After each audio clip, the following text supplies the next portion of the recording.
Bismillahirrahmanirrahim. Assalamualaikum warahmatullahi wabarakatuh. Alhamdulillahirabbil alamin. Puji syukur senantiasa kita panjatkan kehadirat Allah Subhanahu wa taala atas segala limpahan rahmat dan karunia kepada kita, sehingga sampai dengan saat ini kita masih diperkenankan untuk bertemu pada bulan mulia ini. Tak lupa sholawat dan salam senantiasa terlimpahkan pada Nabi besar Muhammad SAW beserta para sahabat, keluarga, dan orang-orang yang senantiasa tetap berjuang, tetap istiqomah untuk menegakkan agama Allah. Alhamdulillah, untuk kesempatan kali ini saya berkesempatan untuk men-sharingkan mengenai sedekah dan infak.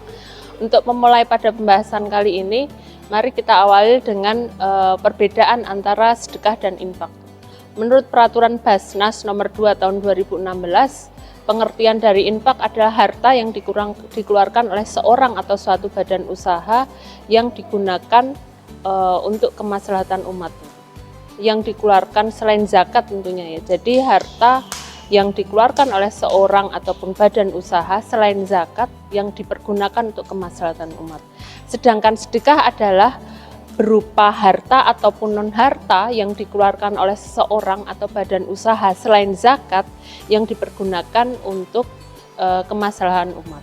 Jadi garis bawahnya adalah perbedaan utama dari infak dan sedekah, bahwa sedekah bisa berupa harta ataupun non-harta, sedangkan infak ya, hanya terspesifik pada harta atau materi seperti itu.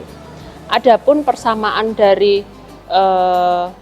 infak dan sedekah adalah bahwa infak dan sedekah sama-sama tabaruk atau suatu pemberian seperti itu. Jadi kita bisa memahami bahwa sedekah dan infak itu memiliki satu perbedaan yang jelas seperti itu ya, bahwa kemudian infak hanya terbatas pada materi saja, sedangkan sedekah bisa berupa materi ataupun non-materi.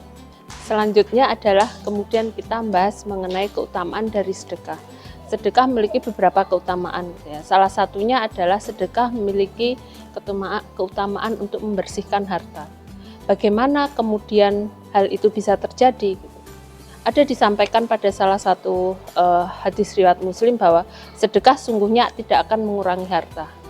Di sini disampaikan bahwa ketika kita mengeluarkan sedekah, sungguhnya esensinya adalah harta yang kita keluarkan tidak akan berkurang seperti itu. Apa yang kemudian kita keluarkan untuk orang lain tidak akan berkurang.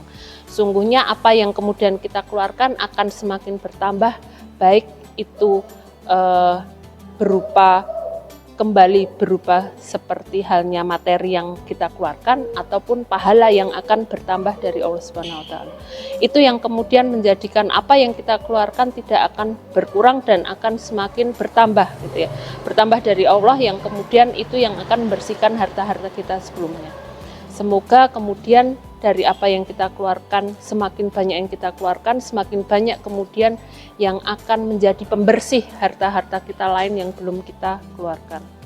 Jadi pada Quran surat Saba ayat 39 disampaikan bahwa barang apa saja yang kamu nafkahkan, maka Allah akan menggantinya dan Dia akan memberi rezeki yang sebaik-baiknya.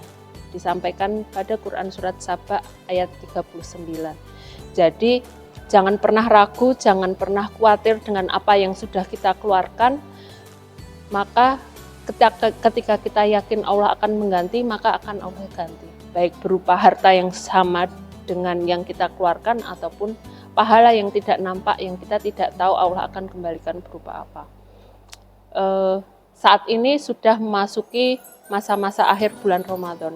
Masa-masa yang sangat diutamakan pada bulan Ramadan, banyak hal-hal utama yang bisa kita lakukan di akhir-akhir Ramadan. Salah satunya kemudian dengan bersedekah, berinfak, ataupun kewajiban-kewajiban lain yang bisa kita tunaikan. Semoga kita bisa menjadi manusia yang beruntung dengan apa yang sudah kita keluarkan akan menjadi pahala kita di akhir kelak. Demikian yang bisa saya sampaikan, semoga bisa memberikan kebermanfaatan dan kita menjadi manusia-manusia yang beruntung pada Ramadan tahun ini. Allahu a'lam bishawab, afwan atas segala kekurangan. Billahi taufik wal hidayah. Wassalamualaikum warahmatullahi wabarakatuh.